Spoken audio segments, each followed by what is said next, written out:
Então, olha só, gente, nós vimos aqui que nós preparamos, então, as gotas, né? Então, quando eu chego na última potência, eu faço a dispensação das gotas e o paciente vai tomar a medicação conforme o médico prescreveu.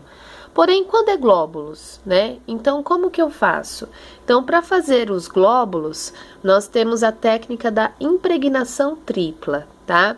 Então, esses glóbulos, eles são inertes, eles geralmente são de sacarose, mas eles também podem ser de lactose, tá? E eu faço a manipulação deles, depois que eles estiverem prontos, eu faço a dispensação em frasco âmbar, assim como as gotinhas. Eu tenho que proteger esses glóbulos da ação da luz, então por isso que eu coloco no frasco âmbar, tá? Então, olha só, como que eu faço essa técnica?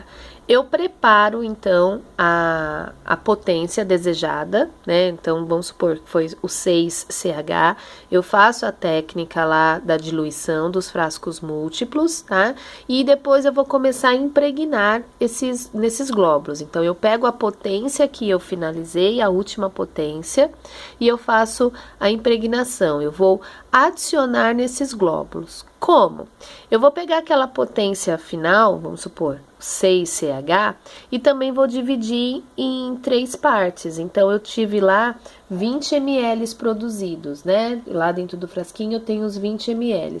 Então, eu vou pegar aproximadamente 6 ml e meio, né? Em cada parte que eu vou impregnar. Então, eu pego os glóbulos, né? Eu peso uma quantidade de glóbulos que vai dar para o tratamento do paciente, coloco eles num vidro de relógio e eu começo gotejar em cima desses glóbulos essa primeira parte do volume da potência já preparada. Então, os 20 ml eu dividi em 3 partes, pega aí aproximadamente 6 ml e meio e eu vou pingar em cima de todos esses glóbulos, tá? Sempre homogeneizando para que todos os glóbulos recebam uma quantidade adequada dessa solução, né?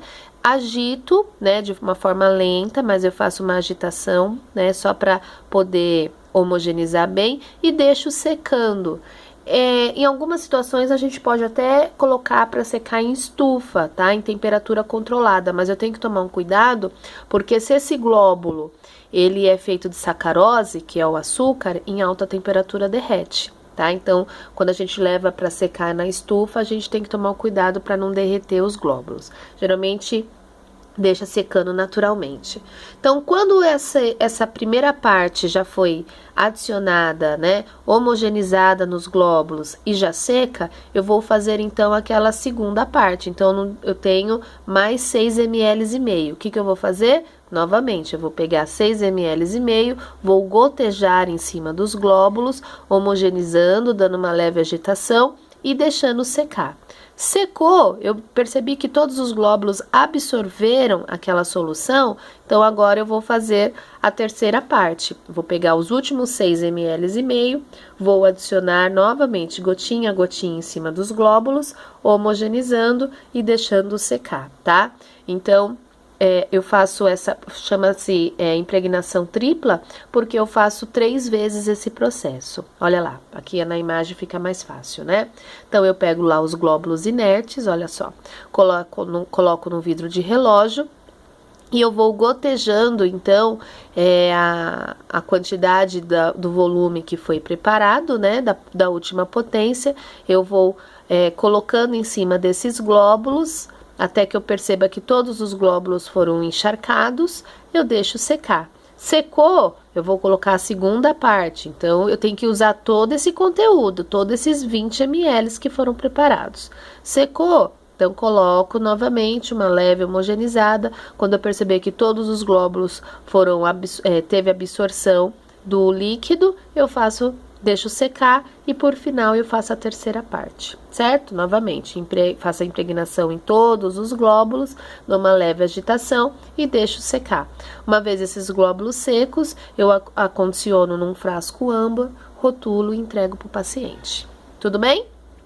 Então, essas são as técnicas de Hahnemann, são técnicas bem trabalhosas, né? Vocês viram que demora, eu uso um monte de frasco, ainda se a tintura mãe não tiver ali à disposição, porque o princípio ativo é insolúvel, eu tenho que fazer a técnica da trituração, aonde demora 3 horas para eu chegar até o 3-CH.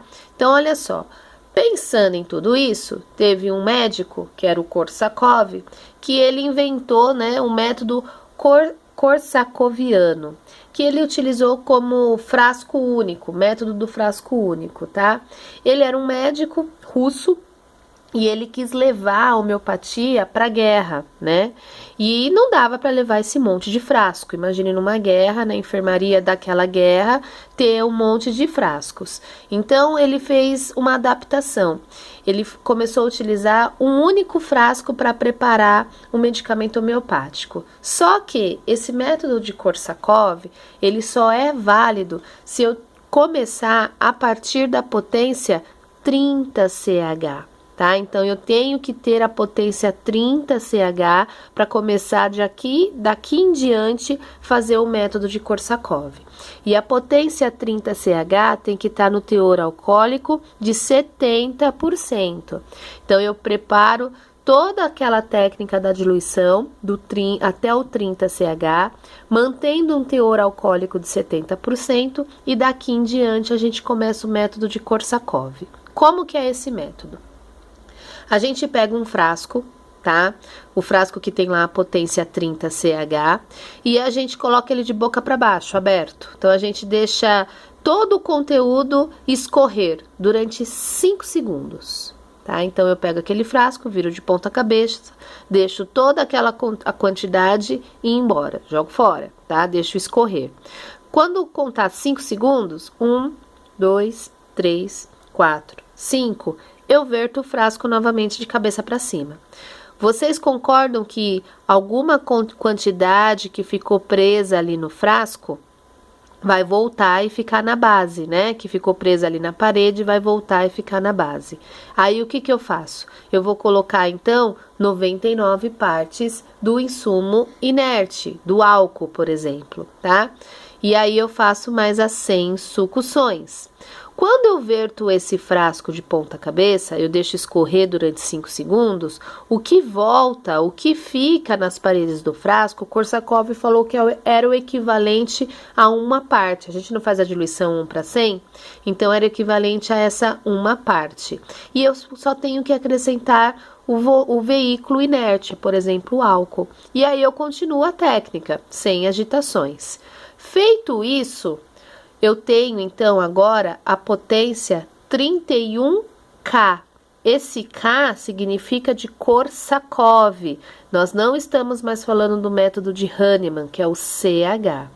Como que eu faço, então, para fazer o 32K? Olha só, fiz aqui um esqueminha para vocês entenderem melhor. Então, eu tenho aqui o meu frasco com 30 CH, que veio lá do método de Hahnemann. Eu viro ele de ponta cabeça e deixo escorrer todo o conteúdo durante 5 segundos. Depois eu volto ele para cima. Aquele líquido que não foi embora durante 5 segundos, que ficou preso aqui na parede desse frasco, é o equivalente ao princípio ativo, a uma parte. A gente não faz a diluição 1 para 100? Então, é equivalente a uma parte. E aí, então, eu coloco o insumo inerte. O veículo, no caso, né? Eu coloco ali o álcool e faço 100 agitações. Eu tenho o 31K. O que que eu faço? Verto ele de ponta cabeça. Olha só, é o mesmo frasco que eu estou utilizando, um frasco só. Verto ele de ponta cabeça, deixo escorrer todo o conteúdo durante 5 segundos e volto ele para cima. Então, aquilo que ficou ainda de líquido, o restante de líquido que ficou, eu considero uma parte. E eu vou colocar, então, 99 partes do insumo inerte. Succiono 100 vezes e eu vou ter o 32K. Como que eu faço o 33K? Eu tô com um único frasco ainda. Verto ele de ponta cabeça, deixo escorrer todo o conteúdo, 5 segundos, volto ele de cabeça para cima, coloco o álcool, a 99 partes de álcool, succiono, né, ó, 100 vezes, agito 100 vezes e eu vou ter o 33K. Vamos fazer o 34K? Então, eu pego esse mesmo frasco, coloco de ponta cabeça, vai escorrer todo o conteúdo, coloco, então, ele novamente de cabeça para cima, coloco o álcool, succiono 100 vezes e eu vou ter o 34K. Por isso que ele é conhecido como método do frasco único. Eu só utilizo um frasco. E Korsakov, ele falou que isso facilitou muito, né? Ainda mais que ele fez esse tratamento homeopático para os soldados feridos na guerra, que não tinha como ele levar aquele monte de frasco, né? Mas lembrando que o método de Korsakov, ele só é válido se nós utilizarmos, então, a partir da potência 30 CH de Hahnemann, tá? Eu não consigo ter 1K, 2K, 3K, igual nós temos 1CH, 2CH, 3CH, tá? Então, o método de Korsakov, sempre a primeira potência vai ser o 31K. Por quê? Porque partiu do 30 CH no método de Hahnemann. Tudo bem? Aqui a gente faz uma comparação, então, vantagens e desvantagens do método de Hahnemann e do método de Korsakoviano, tá? O método mais aceito é o método de Hahnemann, por quê? Ele, mesmo que ele tenha muitos frascos e seja uma técnica demorada, ele é uma técnica mais precisa. Eu tenho como calcular a quantidade de volume que eu estou manipulando, né? E eu consigo também fazer as bibliotecas, então eu consigo guardar as potências anteriores, tá? E é a técnica mais prescrita pelos médicos, é a técnica mais aceita.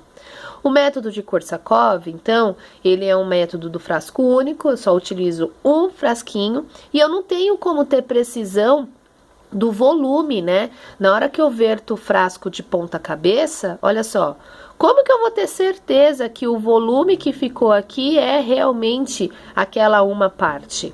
Korsakov fala que é referente, falava que era referente àquela uma parte do insumo inerte que a gente pega do volume ativo que a gente pega das outras potências, tá? Mas a gente sabe que ele é uma técnica que não é muito precisa. E eu não consigo fazer, então, bibliotecas, eu não consigo estocar, tá? Então, eu não consigo estocar, então não tem como a gente fazer as bibliotecas. E aí a gente precisa ter sempre a potência 30 CH para começar. Então, se eu não tiver a potência 30 CH, eu não tenho como preparar o método de Korsakov. Tudo bem? Aqui, então, eu coloquei para vocês, ó, uma farmácia homeopática, só para que vocês conheçam, né? Então, aqui a bancada. Lembrando que a gente tem que levar as boas práticas de manipulação sempre adiante. Esses armários com esses gavetões é o que nós chamamos das bibliotecas, é onde nós estocamos, né, as potências anteriores para que a gente ganhe tempo nas futuras dispensações, para que eu não tenha desperdício de matéria-prima, tá? E aqui, ó, o frasco de tintura mãe. Tá bom? Aqui eu tenho um braço mecânico, onde eu faço as agitações. Eu coloquei aqui uma imagem para vocês, ó. Esse é um agitador eletrônico, né? Então, aqui cabem 4 frasquinhos, eu consigo fazer 4 medicamentos ao mesmo tempo. E ao invés de fazer as 100 sucções manualmente, que isso leva um tempo, então eu programo aqui as 100 sucções nesse aparelhinho, aí eu não preciso ficar batendo lá manualmente. Então, isso daqui é um agitador, um braço mecânico, tá bom? Lembrando que a dispensação do medicamento, ele continua respeitando as boas práticas de manipulação. Não é porque não é homeopático que a gente não tem que respeitar o controle de qualidade, tá? Então, olha só, aqui eu tenho o rótulo. Então, eu coloco o nome da farmácia, tá bom? O nome da farmácia que eu fiz a manipulação. Ó, eu coloco o nome do farmacêutico responsável pela manipulação, tá? O nome do medicamento, a potência, o método da escala. Então, olha só, arnica montana, 3CH. Eu coloco se é glóbulo, se é líquido, tá? Aqui a quantidade, né, no caso era glóbulos, então eu coloco que foram 12 gramas de glóbulos. Se fosse líquido, eu ia colocar 20 ml, 30 ml. A data da manipulação que eu fiz, a validade, geralmente 3 meses, né? A via de administração, uso interno, e falando que eu respeitei, então, a farmacopeia homeopática brasileira. Então, a gente tem que sempre lembrar das boas práticas de manipulação, independente se é um medicamento homeopático ou alopata. Tudo bem? Essa foi a aula, turminha. Se vocês tiverem dúvidas, pode me perguntar aqui pelo chat ou pode me chamar no WhatsApp que a gente conversa, tá bom? Beijos, até amanhã, mais uma aulinha. Fui!